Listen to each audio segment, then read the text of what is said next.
Je suis le commandant Gina Ahmed, ex-commandant de la force spéciale. Sony.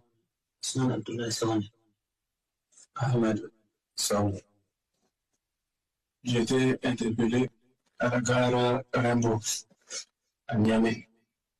C'était le vendredi 30 août 2024. Ce qui était prévu, c'est que Ousmane m'accompagne pour nous montrer où se trouvent les hommes et le matériel. Et effectivement, on a bougé un matin. Et quand on est arrivé à Yendi, Ousmane était avec un binôme quand ils sont venus me chercher. Arrivé à Yendi, le binôme dit que son chemin s'arrête là, que c'est ce petit-là qui va nous accompagner et qui connaît où se trouve tout le nécessaire. On a roulé de Yendi pendant pratiquement 24 heures jusqu'au terminus du bus Malanville, qui se trouve être la frontière entre le Bénin et le Niger. Et arrivé là-bas, le petit il a pu imiter les appels. Il dit qu'on doit continuer. J'ai eu des doutes, mais bon, il n'y a pas de souci. Donc, dès qu'on a quitté Malanville, on a franchi le fleuve. On a pris un cas Nisa Transport. Et dès le premier arrêt, il y a eu des difficultés. J'ai réussi à gérer. Et c'est ainsi que les choses se sont déroulées jusqu'on arrive à l'entrée de Niamey, où les deux ont été interpellés par la police pour des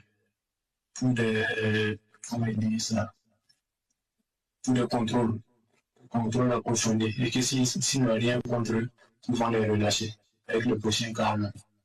Donc, quand je suis arrivé à la gare de mise en transport, j'ai fait le compte rendu au moyen d'animal, le compte rendu au colonel Oba, le compte rendu au civil Barry Bouaka, Barry Aboula, tant que moi. Donc, quand j'ai fait le compte rendu, ils ont dit ok, tu t'attends un peu, avec le dernier cas, ils vont les relâcher, ils vont venir. Le tennis jusqu'au dernier cas, c'était LAS.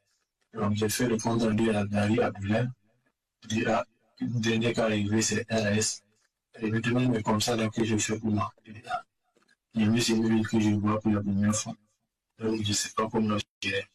Il dit, ok, il y a un de ses amis qui va m'appeler. Effectivement, il y a un de ses amis qui m'a appelé, un certain Serge Mathurin, qui est venu me chercher à la gare et qui m'a amené dans une auberge.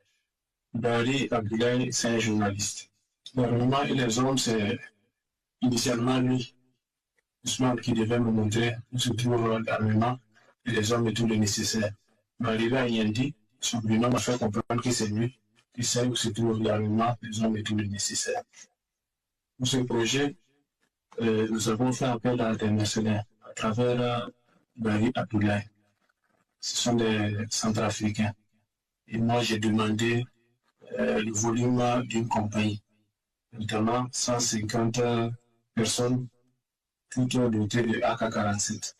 Un armement collectif, j'ai demandé 10 PKMS, 10 RPG-7, 4 mortiers. Initialement, Barry Abdoulaye, le journaliste, il a remis 10 millions à Ousmane.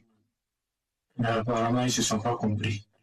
Parce que après, Ousmane a fait comprendre qu'au regard du risque encouru, il serait mieux qu'il ajoute. Et c'est après des tractations que Barry Abdoulaye a remis 80 millions à Ousmane. Donc, dès lors que le jeune dame m'aurait indiqué où se trouvent les hommes de matériel et le nécessaire, j'allais faire une réorganisation, une réarticulation. Et le parti, j'avais 4 touraillards devant moi. Le parti des touraillards à chaque élément. On allait se mettre en mouvement.